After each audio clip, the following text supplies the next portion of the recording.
Sa nakaraan nating episode ay natapos tayo, kung saan nga ay nagtungo ang ating bida sa Spring Festival Temple Fair kasama si Gia Doffa at Yu Xiaojing.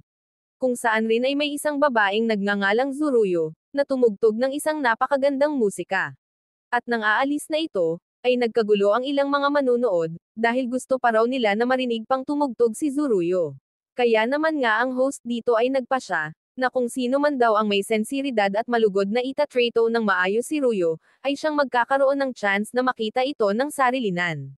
Kaya naman nga ayon sa isang fatty boy, habang may hawak-hawak pa ito na maraming pera, ay ano pa nga daw ba ang kinakailangang sincerity na ipakita, gayong tungkol lamang daw naman iyon sa pera, at dahil nga daw sa siya ay maraming pera, ay bakit hindi na lang sa kanya pasamahin si Zuruyo, habang ang ibang mga kalalakihan naman nga sa likuran nito ay panay ang pagrereklamo, na hindi daw naman qualified itong si Fatty Boy para makasama at makita si Zuruyo. Kung saan nga dahil sa ginawang iyon ni Fatty Boy, ay nakigaya na rin ang iba pang mga kalalakihan na maglabas ng kani-kanilang pera, habang ang mga ito nga ay parang nasa isang auction lang, kung saan itong si Ruyo ay parang isa lamang bagay na pinagpapataasan ng presyo na umabot na nga sa 10,000. Kaya naman nga itong si Ye Yuchen ay nakisali rin, kung saan ay bigla itong nagbet ng 100,000. Dahilan nga para bigla na lang magsitahimikan ang mga kalalakihang ito. At halata naman nga na nagyayabang lang din talaga itong si Ye Yuchen sa ating bida, dahil panay ang pagtingin nito sa kanya, habang sinasabi na 100,000 daw ang kanyang bet. At maya-maya pa nga, habang mas lalo pang tumatalim ang mga tingin nito sa ating bida, ay iniisip-isip parent nito, na ano daw naman kung hindi siya isang martial artist, ang mahalaga daw ay mapera siya, sapagkat ang mundo daw namang ito ay umiikot lang sa pera. Kasunod nga, makalipas ang ilang sandali ay nagtanong na muli ang host, kung sino pa daw ba ang may nais na magbigay ng regalo para kay Ruyo. At mukhang ang nais rin ni Gia Doffa na makisali, kaya naman sinabihan nito ang ating bida, na bakit hindi rin daw nila subukan. Sabay tanong na rin naman sa kanila ng host, kung meron daw ba silang may hahandog para kay Ruyo. At habang nag-iisip nga ang ating bida, ay mariin naman siyang pinagmamasdan ni Ye Yuchen na para bang kung ano-ano na naman ang masamang sinasabi nito tungkol sa kanya. Hanggang sa maya-maya nga, ay nagpasya na rin ang ating bida na sabihing meron siyang handang ihandog kay Zuruyo. Kung saan nga, dahil daw sa na-appreciate niya ang masterly skills ni Ruyo, ay pagtugtog rin ng isang musika ang kanyang ihahandog.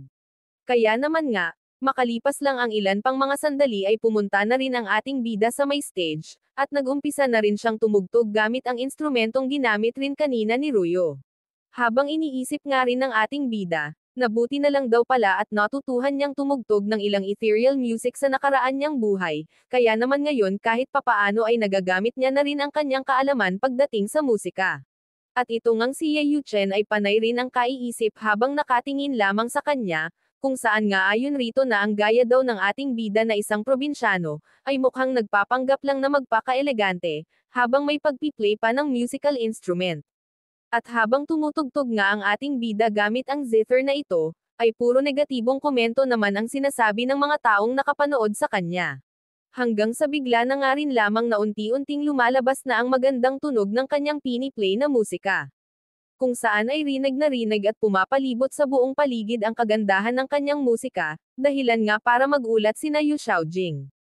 Habang ito naman ngang si Zuruyo, na nasa loob ng isang silid ay naengganyo na ring makinig sa kanyang musika, habang iniisip kung sino daw kaya ang tumutugtog ngayon ng ganun kagandang klase ng musika sa mahusay na pamamaraan ng pagtugtog.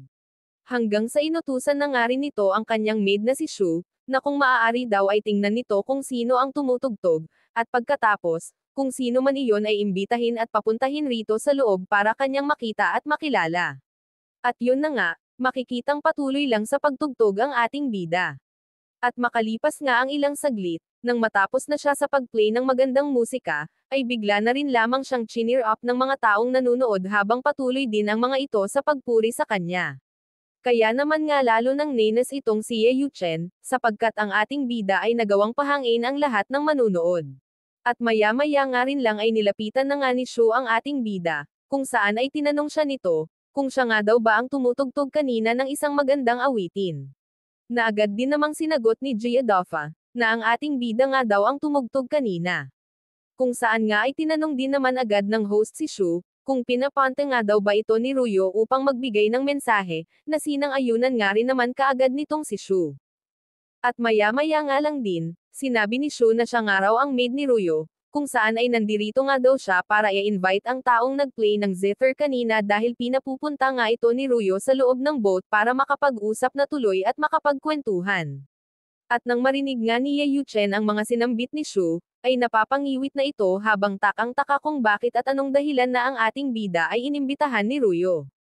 Kung saan rin maging ang dalawang ito, ay nagulat ng labis, dahil sa dinami-dami nga naman nilang kalalakihan ay bakit ang ating bida pa ang napili at hindi man lang sana kahit isa sa kanilang tatlo. Hanggang sa maya-maya nga, ay may pareklamo ngang sinabi ni Ye Yuchen kay Shu na napaka-imposible naman daw yata na ang ating bida ang gustong mamit ni Ruyo. Na agad rin namang pasiga na tinugunan ni Shu, na hindi naman daw siya isang sinungaling, sapagkat ang lahat ng kanyang mga sinabi kanina ay mismong si Ruyo ang nagpapabatid. Kaya naman nga napatameme na lang itong si Ye Yuchen dahil alam niya sa kanyang sarili, na wala na talaga siyang magagawa pa. At maya-maya nga, ang host na ito ay sinabihan na rin ang ating bida, na dahil nga raw kay Ruyo na mismo nang galing na gusto siyang mamit nito, ay dapat lamang nasundin nila ang kagustuhan nito. At sumakay na nga rin ang ating bida sa boat upang mapuntahan at mamit si Zuruyo.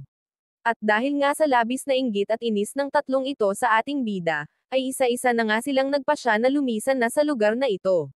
After 1 hour, sa kabilang banda naman ngang ito, ay makikita na magkausap sina Jia Doffa at Yu Xiaojing.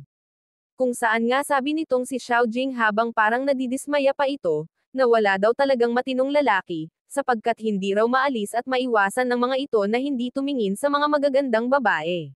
Sabay pabiro naman nga at may halong panloloko na sinabihan ni Jia Doffa si Yu Xiaojing na mukha daw yatang nagseselos ito kay Ruyo dahil magkasama ang dalawa ng ating bida at hanggang ngayon ay hindi pa bumabalik. Nakaagad rin naman ngang pasiga na sinabi ni Xiaojing, na puro lang daw nonsense ang mga sinasabi ni Jia Doffa, sapagkat ang tanging pinagkakainteresan lang daw naman niya ay ang cultivation, kaya papaano daw namang nangyari na nagseselos siya at naiinggit sa dalawang yon. Tugon naman nga ni Jia Doffa na iniaano lang daw naman niya ang katotohanan, na maging ang isang hero na tulad ng ating bida ay maaari ring mahulog ang kalooban sa mga magagandang kagaya ni Ruyo. Dagdag pa ngang sabi ni Jia Doffa na ang kanya lang din daw namang ipinupunto ay hindi kailangang ikumpara ni Xiaojing ang kanyang sarili kay Ruyo, basta daw bababaguhin nito ang pagiging cold at ugaling mahirap pakisamahan ay magkakaroon ito ng chance. Na tinanong naman nga agad ni Xiaojing nang may pagkaseryoso kung anong chance daw ba ang tinutukoy nitong si Jia Doffa. Na natatawa naman ngang sagot ni Jia Doffa na ang chance daw na iyon, ay ang chance ni Xiaojing na maging kasintahan ng ating bida. Kaya naman nga naasar na naman at nap-icon itong si Xiaojing, kung saan nga ay makikitang gigil na rin itong saktan si Jia Doffa. At maya-maya nga rin lang, ay makikitang dumating na ang ating bida sakay ng isang maliit na bangka, na agad rin ngang nakita ni na Jia Doffa. At pagkababa pa nga lang ng ating bida, ay ngiting-ngiti naman nga itong si Doffa habang sinasabi na mukha daw yatang worth it ang pagpunta ng ating bida kay Ruyo dahil tila daw ba kakaiba ang kanyang mga ngiti ngayon, sabay tanong pa nito sa ating bida kung ano nga daw ba talaga ang itsura ni Ruyo at kung naging magkasintahan na daw ba sila. Subalit hindi na nga lamang sinagot ng ating bida ang mga katanungan sa kanya ni Doffa, bagkus nga ay nagyaya na lang siya na umuwi na sila. Kinabukasan, isang umaga sa Maylanho Villa ay makikitang nandirito ang ating bida kasama ang dalawa, habang pinagmamasdan nga nilang mabuti ang buong paligid. Kung saan nga ay manghang-mangha na sinabi ni Doffa, na talagang ang ganda daw ng lugar na ito, sabi pa nito na talagang napaka-generous din ni Mr. Guan sapagkat ang mansion nga raw na ito na binigay sa ating bida upang kanyang maging tahanan ay nagkakahalaga ng milyon-milyon ng tael na silver. Sabi naman ng ating bida, na simula daw ngayon ay magiging tahanan na rin ito ni Jia Doffa, kaya pumili na rin daw ito kaagad ng gusto niyang maging kwarto, dahilan nga para maglulukso sa sobrang tuwa si Doffa na agad rin namang nagpasalamat sa ating bida. At maya-maya pa nga rin, habang mag-isang naglalakad-lakad ang ating bida, ay abala rin siya at seryosong nag-iisip, kung saan nga ayon sa kanya na sa pagdating daw ng panahon, ang mga lugar daw na may abundant spiritual ay unti-unting magiging madalang, kung saan rin ang progress ng kanilang cultivation ay mas magiging mabagal pa. Kaya naman ito na daw ang tamang oras para mag-build siya ng isang magic circle. At maya-maya nga rin lang, ay inutusan ng ating bida si Gia Doffa na ibigay daw ang hawak niyang sulat kay Duan Tiancho, at sabihin rin daw dito na e-purchase ang lahat ng mga bagay na nakatala sa sulat, at maging ito nga ring si Jing ay sinabihan ng ating bida na dahil nga daw sa kasakasama na nila ito palagi ay dapat mag-ingat silang lahat ng mabuti. Nasinang-ayunan nga agad ng dalawang ito. Isang tanghali, sa labas ay makikitang pinagmamasdan ng ating bida ang kalangitan, kung saan ay kanyang naalala na malapit na nga pala ang birthday ni Mrs. kung kaya dapat ay makapag-prepare na siya ng kanyang regalo. Kinabukasan, ay dumating na nga ang araw ng kaarawan ni Mrs. kung saan ay gabi ito ipagdiriwang. At nang makarating nga ang ating bida sa Kong's mansion, ay kaagad nilang malugod na binati ang isa't isa ni Mr. Kong. At nang nasa sa loob na nga ang ating bida, ay pinagtitinginan siya ng mga tao kung saan ay takang-taka ang mga ito kung sino nga daw ba siya, marahil nga daw ay isa siyang anak ng high-ranking official o di kaya naman ay nagmula siya sa kapital. Kung saan nga rin maya-maya pa, ay nakisabat nga sa usapan itong si Ye Yuchen at sinabi nitong ang ating bida raw ay hindi isang anak ng high-ranking official, kundi isa lamang siyang mahirap na lalaki mula sa kabukiran na ngayon ay isa ng martial artist sa Martial Arts Academy. Sabay sabi naman nga ng isang lalaki na di ba dapat daw ang tulad ng ating bida ay hindi nagpupunta sa mga ganitong occasion dito sa prefect ng city dahil di siya nababagay rito. Sambit naman nga nitong si Ye Yuchen na ano daw ba namang malay nila, sapagkat ang ating bida daw namang iyon ay may kahusayan rin pagdating sa pagtugtog ng zither kaya baka iyon ang rason kaya siya inimbitahan rito. At habang patuloy nga lang ang ating bida sa paglalakad-lakad, ay bigla siyang tinawag ni Zuruyo. Na agad rin naman niyang nilinggan ng tingin at saka magalak na binati. At sambit nga rin agad ni Zuruyo na namiss niya raw ang ating bida, at nito rin daw mga nakalipas na araw ay kanya ring pinapractice ang mga music pieces na itinuro sa kanya ng ating bida kaya naman ay mas lalo siyang nai-inspired na tumugtog. Sabay sabi pa nito na nananatili pa rin daw ang maraming isyu sa kanyang isipan kaya naman daw ay ninanais niya talaga na makitang muli ang ating bida para makahingi ng advice, kaya naman nga rin ngayon ay lubos siyang masaya sapagkat nagkita ulit silang dalawa. At tanong naman nga rin dito ng ating bida, kung nagtungo nga rin daw ba ito rito para sa birthday celebration ni Mrs. Kong, na inoohan nga agad nitong si Zuruyo. Sa kabilang banda namang ito ay makikita ang ibang mga kalalakihan, kung saan ang mga ito ay lubhang nagtataka kung sino nga daw ba ang lalaking kausap ni Zuruyo, sapagkat ang alam daw nila ay hindi ito basta-basta nakikipag-usap sa mga tao lalong higit sa isang lalaki. Kung saan nga rin sa likuran ng mga ito ay bigla na namang nakisabat sa usapan itong si Ye Yuchen, at sinabing nangangamba raw siya dahil baka naging kasintahan nitong si Zuruyo ang ating bida nitong nakalipas na 2 araw. At tila nga parang nadidismayang tinanong ng lalaking ito kay Ye Yuchen, na kung may nangyari daw ba sa ating bida at kay Ruyo. Ahem naman ano kaya yon, may naganap yata daw secret na lang natin yun mga ka-idol hihihi. Sabay tanong pa nito na baka naman daw yata nagbibiro lang itong si Ye Yuchen sa kanyang mga sinabi, sapagkat si Mr. Chin daw, ang commander ng Ling Prefecture ay naririto rin ngayon. Kung saan itong si Mr. Chin ay hindi pa rin nagagawang makuha ang kalooban ni Zuruyo kahit na matagal na daw itong may gusto rito, at panigurado daw na mapapatay nito ang ating bida oras na malaman ang tungkol sa nangyari. At tila nga nagulat pa itong si Ye Yuchen nang marinig ang tungkol kay Mr. Chin, kung saan nga ay agad rin itong kinumpirma kung ang tinutukoy daw ba ng lalaking nagsalita kanina, ay si Chin Muzi na siyang in charge sa military ng Ling Prefecture, na sinang-ayunan naman nga rin agad ng lalaki.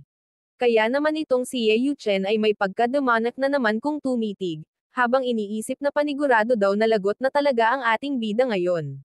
Makalipas pa ang ilang mga sandali, ay dumating na nga itong si Chin Muzi kung saan nga ay agad rin itong binati ng mga kalalakihang ito. At mukhang ang tila batigasin rin talaga ang lalaking ito at handang sumabak sa matinding labanan. Kung saan nga rin ay agad nitong nakita na magkasama ang ating bida at si Zuruyo. At agad nga rin itong lumapit habang sinasabi na nandirito nga rin daw pala itong si Ruyo gayong hinahanap niya daw ito kanina pa. Kaya naman nga rin ay tila ba parang napipilitan lang na batiin ni Zuruyo si Chin Muzi. At parang nga ring pabastos na sinabi nitong si Chin Muzi na sumama daw sa kanya ngayon din si Zuruyo. Na napipikon ngang sinagot ni Ruyo na wag daw naman sana itong maging bastos sa kanya, sapagkat masaya siyang mag-offer ng music maliban na lang sa ibang mga bagay. At mariin ngang sambit ni Chin Muzi na wag na daw mag-astang parang isang marangal na babae itong si Zuruyo, sapagkat palagi daw naman itong nanunuyo sa kanyang harapan habang nakakabit sa ating bida. Napagalit naman ngang sambit ni Zuruyo na ang lakas daw naman yata talaga ng loob ni Chin Muzi na manirang puri sa kanilang dalawa ng ating bida, gayong silang dalawang araw ni Lin Kay ay nasa pareho lamang na wavelength, kaya papaano daw na nagagawa nitong si Chin Muzi na ilagay ang kanilang pagkakaibigan ng ating bida sa pangit na paraan. Dagdag pa ngang sabi nitong si Ruyo na kapag ipipilit parent daw ni Chin Muzi na puwersahin siya, ay mabuti pa daw na patayin niya na lamang ang kanyang sarili ngayon. Napinigilan rin naman agad na mangyari ni Chin Muzi sapagkat hindi pa raw siya masyadong napagsisilbihan ni Ruyo. Kung saan nga ay agad rin namang hamarang ang ating bida upang protektahan nga itong si Ruyo. Sabay malakas niyang sinabi na wala daw karapatan itong si Chin Muzi para puwersahin na lang ng basta si Zuruyo. Napagalit naman ngang tugon ni Chin Muzi na wag daw makialam ang ating bida, dahil baka ipakita niya daw kung sino talaga siya. At sagot nga ng ating bida, na wala din daw siyang pakialam kahit sino pa ito, kaya mabuti pa daw na umalis na lang ito kaagad. At mukhang ang nayamot na ng tuluyan itong si Chin Muzi. Habang si Ye Yuchen naman ay mukhang natutuwa pa, habang iniisip na mukha daw yatang may mangyayaring interesting ngayon gaya ng ini-expect niya kanina pa. Sabay nagtangka na nga rin bigla itong si Chin Muzi na suntukin ng malakas ang ating bida. At bago pa nga lang tatama ng tuluyan ang kamao nito, ay may pumihil naman agad rito na unti-unting papalapit sa kanila. Kung saan nga ay si Mrs. Kung pala ang nagpapahinto rito. Na agad rin naman ngang binati ni Chin Muzi. Kung saan nga ay may pagkaseryoso naman na tinanong ito ni Mrs. Kung ano daw ba talaga ang ipinunta nito rito, ang gumawa ng gulo or maki-celebrate sa kanyang kaarawan ngayon. At natatawa-tawa pang ang sumagot si Chin Muzi na syempre daw naman na kaya siya nandirito ay para maki-celebrate. At sambit nga ni Mrs. Kung, na kung gayon man daw ay bakit ganito ang mga ikinikilos ni Chin Muzi. At tugon naman nga nito ay gusto niya lang daw naturuan ng leksyon ang ating bida, subalit dahil nga sa hindi na talaga siya nakapagtimpi, kaya naman biglang pumasok sa isipan niyang manuntok. At mariin naman ngang sambit ni Mrs. Kung, na tila daw yata nalilimutan na ni Chin Muzi kung sino talaga ito magmula nang mapunta sa katungkulan bilang isang commander ng military ng Ling Prefecture. Kaya naman nga rin, kaagad na humingi ng pasensya itong si Chin Muzi dahil alam daw naman niyang kung hindi dahil sa Kung family ay wala siya sa kanyang kinatatayuan ngayon. At sambit naman nga ni Mrs. Kung, na kung gayon man daw pala na natatandaan parent iyon ni Chin Muzi, ay bakit nagiging tila bastos na daw yata ito sa kanyang savior. At nauutol-yutol ngang tanong ni Chin Muzi kung papaano daw na naging savior ni Mrs. Kung ang ating bida. Tugon naman nga ni Mr. Kung na sadya daw talagang makapangyarihan ang ating bida kaya't nailigtas niya si Mrs. Kung. At tila nga lalo pang nagulat si Chin Muzi sa kanyang mga nalaman. Kaya naman rin ay agad itong lumuhad, at nagbigay ng pasasalamat para daw sa ginawang kabutihan ng ating bida. Kaya naman nga, ay napatingin na lamang rito ng may pagkaseryoso ang ating bida. Kung saan nga rin ay humingi ng pasensya itong si Mr. Kung sa ating bida. At gayon din naman nga ang ginawa ni Chin Muzi. Na agad rin naman ngang tinanggap ng ating bida at pinatayo na nga rin niya si Chin Muzi. Sabay kanyang sinabi na kaibigan niya nga raw si Zuruyo, kaya naman dapat daw simula ngayon ay hindi na ito harasan pa ni Chin Muzi.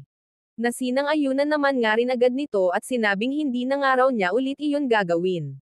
At ito ngang si Ye Yuchen, ay labis na namang nagulat dahil ang inaakala niyang makakatalo na sa ating bida ay nagawa ring mapasuko, kaya naman nga ay takang-taka rin na iniisip nito na bakit ganon na lang daw ang ating bida kung irespeto ng Kong family. Sabay tila ba may panggigigil pa nitong sinabi na hindi niya raw matatanggap ang bagay na iyon. Makalipas ang ilan pang mga sandali, sa loob ng banquet hall ay makikitang nandoroon nga sina Mrs. Kung pati na rin ang kanyang mga bisita. Kung saan habang nakaupo lamang si Mrs. Kung ay isa-isang binabasa ng kanyang tauhan kung sino-sino ang mga may dalang regalo at kung anong regalo ba iyon, tulad na lang ni Mr. Shu na ang regalo ay isang check, si Mr. Sun na isang pares ng jade bracelets at si Mr. Hu na isa namang jade statue ng Bodhisattva Guanyin ang regalo para kay Mrs. Kung. At matapos nga nun ay nagpasalamat na rin naman si Mrs. Kung sa lahat ng nagbigay ng regalo. At maya-maya nga ay may biglang dumating na isang lalaki, at ang nasa likuran nito ay si Ye Yuchen habang may dala-dala itong isang bagay. Kung saan nga itong si Ye Yuchen ay may pagtingin pa ng masama sa ating bida habang ito'y naglalakad. At nang maiabot nga ang daladala ni Ye Yuchen kanina sa tauhan ni Mrs. Kong, ay malakas nitong binanggit habang binubuklat ang pulang tela na nakabalot, na ang Regalong handog daw ni Mr. Ye ay ang golden statue ni Buddha. Kung saan nga ay makikitang nanginginang-nginang pa ito, kaya naman rin ay ganun na lang ang pagkamangha ng ilang mga bisita. Kung saan rin ay kinausap ni Ye Yuchen ang ating bida, at may pang-iinsulto nitong tinanong kung ano nga daw ba ang regalo ng ating bida kay Mrs. Kong, kung isa daw bang musika or isa lamang tula na hindi naman daw worth it kumpara sa mga regalo ng halos lahat ng nandirito. Subalit hindi na nga lang umimik pa ang ating bida. Ang kanya na lamang ginawa ay lumakad siya papalapit kay Mrs. Kong. Pagkatapos ay sinabi niyang naghanda siya ng isang regalo, kung saan ay ipinakita niya rin agad ito. Na ikinagulat nga ng karamihan, sapagkat isa lang daw naman palang walnut ang daladala ng ating bida. Kaya naman nga rin ay kanya-kanya ang mga ito sa pagsasalita ng hindi maganda tungkol sa kanya. At ito naman ngang si Ye Yuchen ay tila ba natatawa pang may halong pang-iinsulto na sinabing mukha daw yatang unique ang regalo ng ating bida, sapagkat siya lamang daw ang natatanging basta lamang ganto ang regalo. Ngunit hindi na nga lamang ito pinansin pa ng ating bida, bagkus ang kanyang ginawa ay nakisuyo siya sa tauhan ni Mrs. Kung na kung maaari ay ikuha siya ng isang pot of soil at tubig. Na agad rin naman ngang sinunod ng mga ito, kaya naman nang nasa harapan na ito ng ating bida, ang sunod niyang ginawa ay ibinaon niya ang walnut sa lupa. Pagkatapos ay gumamit siya ng kanyang kapangyarihan, at talagang ang nagko-concentrate siyang mabuti para sa paglalabas niya ng kakaibang enerhiya. Kung saan nga maya-maya lang din ay itinutok na niya ang kanyang daliri sa ibinaon niyang walnut, pagkatapos maya-maya lang din ay makikita ng unti-unti itong tumutubo. Hanggang sa pataas na nga rin ito ng pataas, at nang matapos ay tuluyan na nga itong naging isang magandang puno na maraming bunga habang kumikislap-kislap nga rin ito na para nga bang isang Christmas tree na maraming Christmas light. Wow naman, amazing talaga. Abangan sa susunod nating video kung ano pa nga ba ang mga nakaka-excite na mangyayari. At alam nyo ba mga ka-idol meron na namang panibagong karakter ang darating dito, sino kaya yon? Kung nagustuhan nyo ang ating episode ngayon, ay paki-like naman po mga ka-idol. Huwag na rin kayong mahiya pa na mag-iwan ng komento. At share and subscribe na rin para sa lahat ng hindi pa nakaka-subscribe. And please don't forget to hit the notification bell para lagi kayong updated sa mga bago nating episode. Sana ay nag-enjoy kayo sa panonood. Thank you mga ka-idol. Ingats!